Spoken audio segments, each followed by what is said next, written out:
In 1945, a farmer digging for fertilizer in the Egyptian desert cracked open a sealed clay jar. Inside, he uncovered one of the greatest archaeological discoveries of early Christianity. Hidden for 1,600 years, these mysterious books revealed forgotten gospels, alternative teachings, and an entire section of early Christian spirituality. This is Nag Hammadi.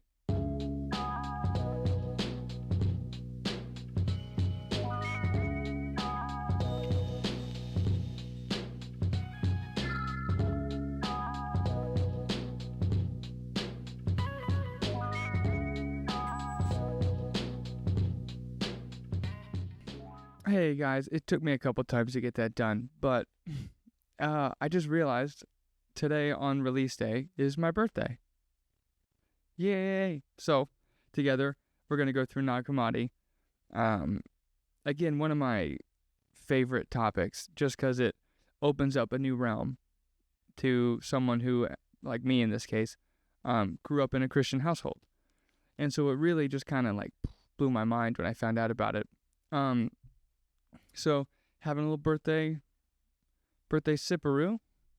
And I just wanted to issue a statement of just gratitude. All of you guys who are leaving comments and, interacting with, the content, it's not for me. I want you guys to know. It's for you guys. And, there's just something about it, like just taking this little step. Like, I feel close to a lot of you, and I'm super grateful for that. And, something that I wanted to make sure is you're involved. And so if you enjoy this deep exploration and, these conversations that might spark some, new curiosity for you, then, of course, subscribe and like and do all that kind of stuff. But really, this channel's becoming something that I didn't even think would happen for a while, which is this tight-knit community of people. And, I love exploring the mysteries of the past, and so I'm glad you guys do too. And I just wanted to say that I couldn't be happier, and keep letting me know down below, and I'll keep trying to update and find new things, and we can go through these mysteries together. So I'm super excited about it, so thank you. All right, so for this one, I didn't get to go if I keep going as deep as I wanted to go on Nag Hammadi, then one, this would be a huge podcast. And I kind of wanted to make this the introduction to the discovery, if that makes sense. And again, I have all the books, the codices, everything in there. So I'll make sure you guys have access to that. And then I just kind of wanted to go through the total overview, the story, what they discovered, what teachings, just kind of generically, right? I think I'm going to do this in this fashion, but build each book as an episode, because they all have something to give. So, if we're going back in our historical time machine, then, I'd like to do it one by one. Just like how if you were reading a biblical, like you don't read the Bible as one, it's different books. So like we're going to read these codices and their individual books that are discovered as that. So one at a time. And so, it surprises me that we still find stuff accidentally, right? Like at any minute, something insane could pop up in the middle of the desert. And, that might be like, worrisome for someone. But for me, that's perfect. Because it means, anything could change the consensus. Keep that in mind too. I like to use the consensus not as like a validating point, but just like what can we know so far? So far and to the best of our ability, how far can we know? And so before we get into the story, the discovery, and all of that, I wanted to give you some people that I personally have heard and read books from on Nag Hammadi. Because I think that's important, because I might give you a little bit here, but then also you're going to go and look it up yourself. So some people that, of course, I've talked about her over and over, but Elaine Pagel, right? She's written the most popular, I think it's still really popular, at least in terms of the Gnostic Gospels and whatnot, which is her book, The Gnostic Gospel. And, it's a pretty short read, pretty nice. You can get right into it. Marvin Meyer, a leading scholar, he's on Gnosticism and on Nag Hammadi specifically, right? He edited the Nag Hammadi scriptures into the Gnostic Bible. And so he also did it, he co-wrote it with Willis Barnstone. There we go. And then, Charles W. Hedwick is one. I don't know him much, but he's from Missouri State, so represent. He was one of the first ones to work directly with the original manuscripts in Cairo. And so he's published a lot of work around these Nag Hammadi texts. And then I wanted to see someone who was current, someone who is involved, someone who's, still doing this actively today. And I found a guy named David, I think it's Brach, the 2 Ks. But he's a professor of history and religious studies. And he's a prominent contemporary scholar. And so he helps organize and kind of categorize some of these texts of the early Christian history. So personally, I'm going to go look at him. So give him a go. So there's our introductory, here's all you need. Now we're going to go into it. So, what is this Nag Hammadi library? And so, again, we kind of described it was in this clay jar, kind of, in Egypt. So in Upper Egypt, near the town of Nag Hammadi, during World War II, right, 1945, this unknown farmer finds this clay jar, right, that has 13 codices, right? So a codice is a leather-bound book. And so they have different texts in these leather-bound books, and the total is 50 different writings or 50 different books or texts in these 13. And so, I wanted to stress early on, why these are important. And, it gives us a different look at early Christianity that, well, not even just early Christianity, even Gnostic, you could separate from Christianity, you could separate it from Jewish tradition, right? So it gives us a look at all three of these in a dramatically different way. And most of them we've heard about. We have early church fathers who write about some of these books, and then we have no idea what's in them, and then now we do. And so it completely shifts this whole idea. And the best part is when it shifts that way, now we have the other side. So instead of just having, instead of just having the Orthodox position, we have the other guys too, in a sense, right? But anyway, so in expanding our view of this early Christian movement, the interpretation, right? We always get in our modern lens this unified single thing it's always been. It's always been this. It's never been that. And this tells us why it's never been that, because it shows us this diversity of this early Christian movement. And, even Gnosticism itself, which I think is important with these books, which is why I decided to go one by one, is, take it for how it is. One group that's Gnostic is completely different from another group that's Gnostic. So they just put it under this umbrella. And I'm like, well, that seems kind of unfair, right? Because they could be very different, or some could be very close to Orthodox tradition. And, with these now, that's why it's so important that scholars go into them and they keep working on them and keep categorizing them. Because then, the more refined we can get, we can kind of see the trajectory and the path that it took to get to, our current understanding of Christianity. And how would I put it? I would say that this find is like it's like the equivalent of the Dead Sea Scrolls for Judaism, right? It gives you an entirely new viewpoint and an entire new like realm of evidence to go into, just like the Dead Sea Scrolls did. Like there's stuff that we have, but there's also stuff that, we didn't. Or like, why is that in there, right? Why did they think that was important? Like this Nag Hammadi opens that up. So the local farmer that discovered these, he was looking for something called sabach, which is like a fertilizer, or like he was looking for rich soil. And while he was digging for it, I think in one of he was digging for this, outside Nag Hammadi, we already talked about that. But when he was digging, he struck this large sealed clay jar. And something that I found interesting that I had to look up as well was this idea of, okay, I hit this clay jar. Why don't I open it right immediately? He was terrified of it. He didn't open it right away. And he didn't treat it like it was something special either.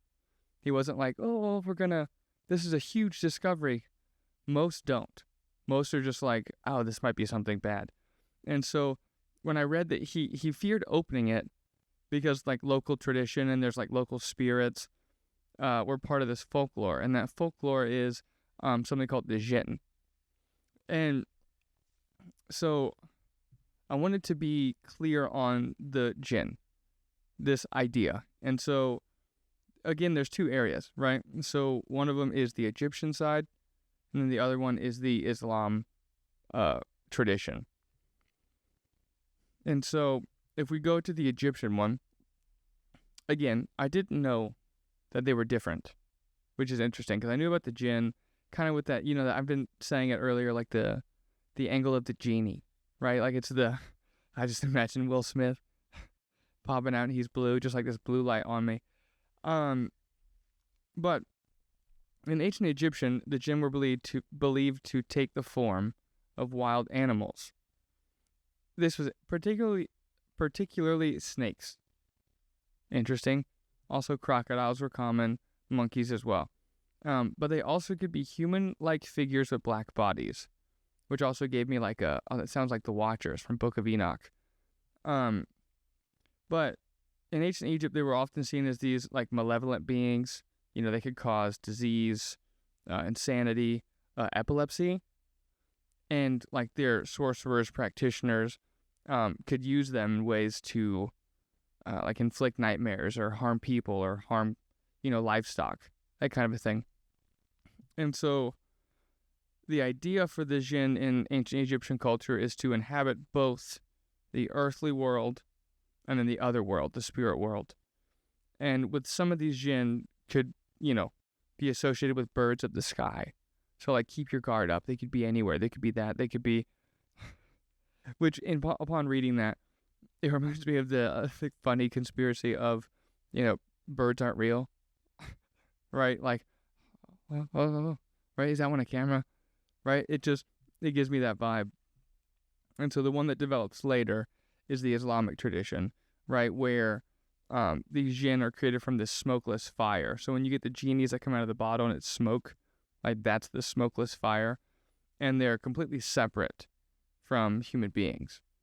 And something that I didn't really dive down into, but it'd be fun to go like another video on the jinn, is they always reference in Islamic tradition their ability to choose their own path.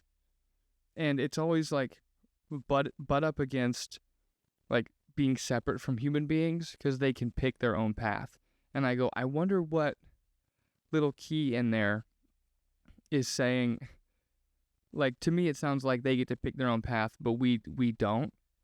And again, I'm completely assuming that, but I always saw that when I was looking this up. They were always butted up against each other.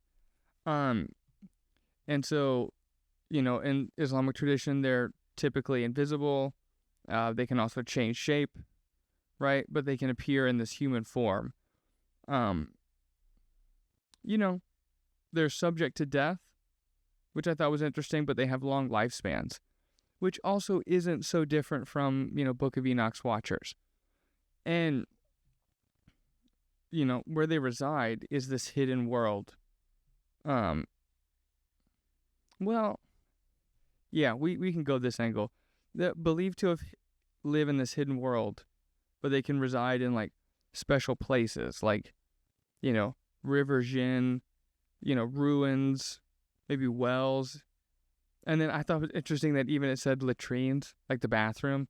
Like, don't go to the bathroom, there's a jinn in there. Right. To be honest, it sounds like something really bad happened to somebody in a bathroom, and they just blamed it on the jinn. And so, like, there's one always associated with, like, a water jinn that calls to man from the Nile, right? So it's, like, tempting. So, like, it does have this weird interplay with water or movement or flowing water, which, just from my numerous Ghost Adventure episodes, that plays a part in the paranormal. But the cool thing in the Islamic tradition is that they're not seen as, like, terrible, right? Since they can pick their own path, they can be positive, they can be negative, or they can be just neutral and just be hanging out, right? And so some are considered, the good, and then others are considered bad, right? This idea of duality. And so one that I thought was interesting that kind of ties into all this with the jinn was there's a particular type of jinn that attaches itself, right, to a person. And when it attaches itself to a person, it's a constant occupant, how you would say. So it's kind of like a severe attachment or haunting, if you will. And so this is that belief. So he didn't want to open it because he goes, there might be a locked jinn in there. If I open it, like, my whole family we're in trouble, right? It could attach itself to me. And so this unique interplay of folklore and story and tradition prevents him from, opening it. And then when he does and realizes, oh my God, it's not a jinn, right? It's like a sigh of relief.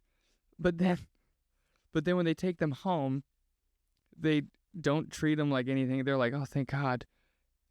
The story that blew my mind is that, like, most of these discoveries that we get, we also have them by the skin of our teeth. Like we barely have them. And so his name is Muhammad al-Saman. I might have got that wrong. But his mother burned some of these for kindling in their home to keep them warm. So you're just like, oh my God. Like, imagine if they burnt it all, right? Like, I'm talking skin of our teeth, like, skated by.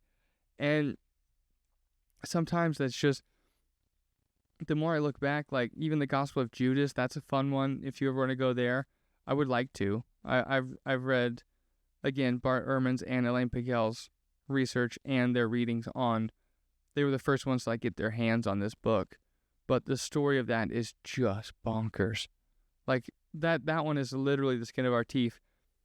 And teeth with an F. And so something I like to do is compare dating. Not compare dating for validity's case, but compare dating because the closer we get to, let's say, something that's orthodox or something that is in the, zeitgeist of Christianity, if we have dating that's close, then we know that group and this orthodox group that won out are way closer than we perceive them to be in current, at least theological circles. And so the codices themselves, right? And again, this is from, different types of carpet dating, the bindings on the books, paleography even, right? The codices were, mid 4th century, so like 350 CE. And, that's still later than most of the other Orthodox, let's say gospel accounts, for example. Those are between 60 and 100, give or take. And, but what I found interesting when I found out that these were about the mid, 350s, that's not far off from Constantine's Council of Nicaea. That's 3, I know this one, 325. Thank you. And so during that time, there's this conflict where they establish the doctrine. And so if it's not the doctrine, bad news. We have to get rid of that. And so these non-Orthodox Christian traditions that might have been important to certain, monasteries or, groups of Christians, right? They're just completely either, getting rid of them, making them seem marginalized, or just suppressing them altogether and not making copies. And so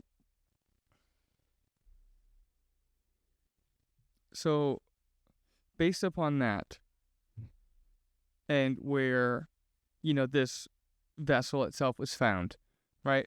Many scholars do think that it was a library that was important to a monastery nearby. So, I'm going to pronounce this so bad. Pachamoyan Monastery, which is an old monastery nearby, where the belief is that monks buried it and then preserved it, essentially, right, for the importance of these books. And, it's that, to me, that's two so far, right? You have someone who's claiming, right, hey, these are important, but they're not Orthodox, but they still need to know. We need to hide these. And I don't think they were hiding them for us. I think they were hiding them to go back and find them after, and they never did. So it just got buried in the dirt. And luckily, because of the climate in Egypt, it preserved the text, right? There's luck number one. And number two is we found them accidentally, and then they still burnt some of them for warmth, and they were like, whatever. At least it's not like a demon, a potential demon, I guess you would call it, in this jar. So, cool. And so, based on this evidence and then categorizing them, right, we have different writings that are produced probably at different times. And so, like, some of them are popular, like Gospel of Thomas, right? We've covered that, saying's gospel. Again, it's dated around the Gospels, 60 to 110, right? We have the Apocryphon of John, which is 100 to 150. There's a Gospel of Truth, right? Which I think they've just, potentially it could be Valentinian. So, that's 130, 140. And so, we have this very unique, those are really close. Even though they're not Orthodox traditions, or I guess canonical traditions in this case, they're still really close to the writings of the other Gospels. And so, those would be like in this earliest, again, this is like my labeling. These are like the earliest Christian Gnostic texts, right, that are popular, those three. And so then you have like another section, 120 to about 180 CE, right? These are like, 2nd century Gnostics, right? Philosophies in there too, which I think is important. Because if you're looking at these and you're going through them, and let's say you're the monk, for example, right? You're probably finding some good spiritual information in some of these philosophical works, right? Because if you just, if you had 10 seconds, maybe not right now, maybe after the video, and you just Google, does the New Testament have heavy elements of Platonism, right? The answer is yes, right? To the point where, like, for example, Clement of Alexandria, again, around this time period, says that Plato was like a pre-Christian. Like, if Christianity was around, Plato would totally be Christian, right? That's how far they, merged this tradition with theirs to make sense of the idea. But again, they're like, but Plato didn't know, so it's not his fault. But, some popular ones that are in this 2nd century Gnostic and philosophical category would be like, the Sophia of Jesus Christ, Gospel of Philip, Hypostasis of the Archons, right? And then On the Origin of the World. And so That's about 120 to 180. You have this later Gnostic system or later Gnostic development between the 180 to 250s. And, the three steles of Seth, apocalypse of Adam, second treatise of the great Seth, right? So you have these new Gnostic sects diving into this tradition of knowledge. And then even included are like some Hermetic philosophical texts, some Greek philosophical texts. You have like mixed works of like wisdom and like monastic literature. That's 2nd to 4th century. Oh, something interesting is that we lump these Hermetic and Greek philosophical texts between the 1st and 3rd century when, you get kind of this boom of like new thought. And then I go, what's in there? And I didn't look up the excerpt, but again, we'll break this down one by one later as we go. But Plato's Republic's in there. Like an excerpt of Plato's Republic they thought was important. So if you want to make a case for Platonism in Christianity and how they blend, booyah. I mean, booyah, there you go. And so if you want to get real kind of basic level, the text, a majority of the text would be composed from the 1st to the 3rd century, but then the codices themselves are 4th century. And so it means that we have access to some of the earliest Christian like thought processes and how they like understood this new developing tradition in this pagan, world, right? And then hidden when these ideas were suppressed. And I just find that so important because sometimes we get locked into the thing that, we think is so straight and narrow and it's always been this way and it's always been, never a fault in this. And I go, whoa, whoa, whoa. There's been lots of different groups that led to how you get to these councils that then make doctrine. It wasn't always that way, right? Even some of them disagreed. Some of them, had different opinions. And I understand if you want to lock down like sporadic groups that make nonsense. But now in our modern lens, we have to, take a back seat in this case. We need to understand every group involved because the development of those groups eventually led to what we have now is like the canonical route, the canonical text. And so without them, we wouldn't have them because even in the positive, they had something to offer that then became canonical, or in the negative, right, they had nothing and they could just scrap it. And so you still have their quotations.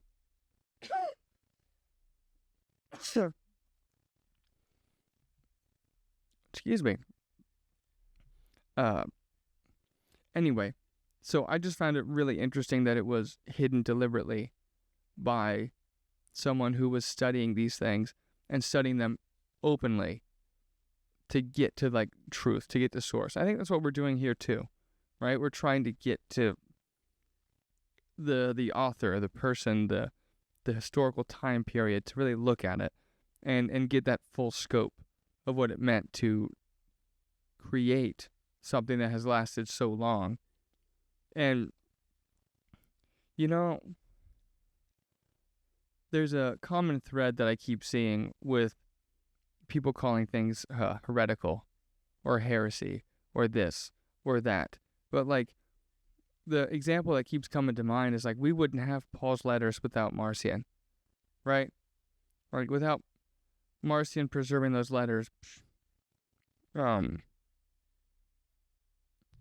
it's a whole different world because we don't have those. We don't have anything of Paul, right? And so that gets us into the why. Like, why does this discovery even matter? And to me, it shows that Christianity wasn't this, like, monolithic, single-only perspective. It was this, like, giant web, this galaxy of interpretation. And through that interpretation and people diving into it and looking at it, we get maybe a bunch of different options, but also we can narrow it down to how diverse it was, and then how we inherited versions of, the canonical gospels and surviving documents from, councils and the political situation at the time. And so, of course we did Gospel of Thomas, so some of these also give you a completely different and foreign lens of the teachings of Jesus, which most of them, because, Gnostic Gospels, thank you, Elaine Piguel, it emphasizes, that self-knowledge, spiritual insight, if you will, to learn more about you, that you're important and that you matter.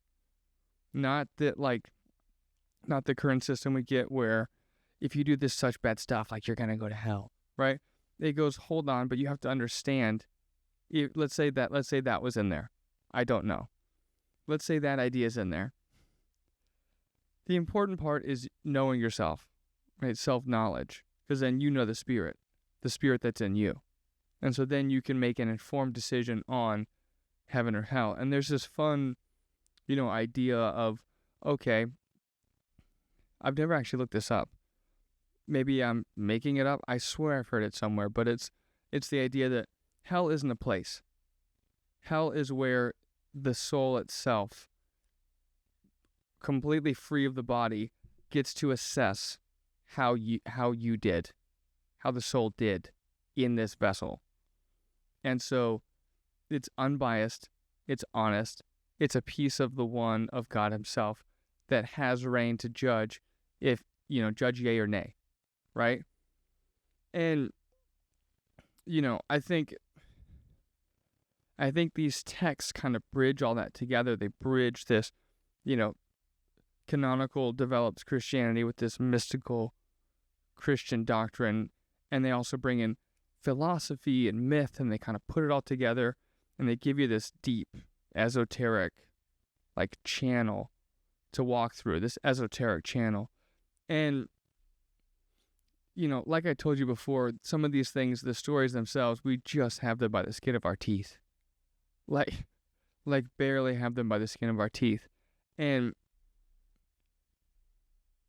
there's sometimes I just sit there and I go, wow, what would it be like if we never found those, right? Would we have this new view on, early Christianity? Would we develop some of the new ideas that we have now, or that I have now, without them, right? And again, I'm not saying that those are the best ones. Go with the Gnostic Gospels, which is apparently what everyone claims to think I'm doing. I'm just saying that if you want to look at the entire scope of the work, and then go book by book by book, time period by time period, you're going to get this developmental pattern that you can see, that you can recognize, and then maybe you yourself, in emphasizing self-knowledge and spiritual insight and gnosis, if you will, you get to bridge all these things together to make something out of, the truth. I mean, again, that's just my feeling. It's your feeling too, or else you wouldn't be here and you wouldn't be this far. But, again, it's a miracle itself that we still have these too. So if you want to go with this is a fun angle. If you want to go with, oh, God does miracles. It's well, was one of the miracles finding these Gnostic texts? No. It's more like, fixing a bad disease. And you go, well, that's picking and choosing. So, pick and choose. And so I kind of want to that's all I really have. I really wanted to dive deeper, and, I really want to get the Gnostic Bible and just kind of go through it, see what it says, pick out the ones that I think are cool. Like I said, we already talked kind of about the archon, so maybe one of the first ones is going to be the hypostasis of the archons, which I think would be cool. And of course, Gospel of Philip's a good one. We did Gospel of Thomas, so I mean, we have a lot to work with. So this is kind of that introductory to the Nag Hammadi, to the scriptures. Yeah, if there's anyone specifically that you want, right? I keep popping back to it. I keep seeing it on my notes here, but I keep highlighting on the origin of the world. So maybe there's something in there, right? There's also a prayer of the Apostle Paul in there, which I thought was interesting. Kind of go into those. So, see, I think there was one more that I wanted to.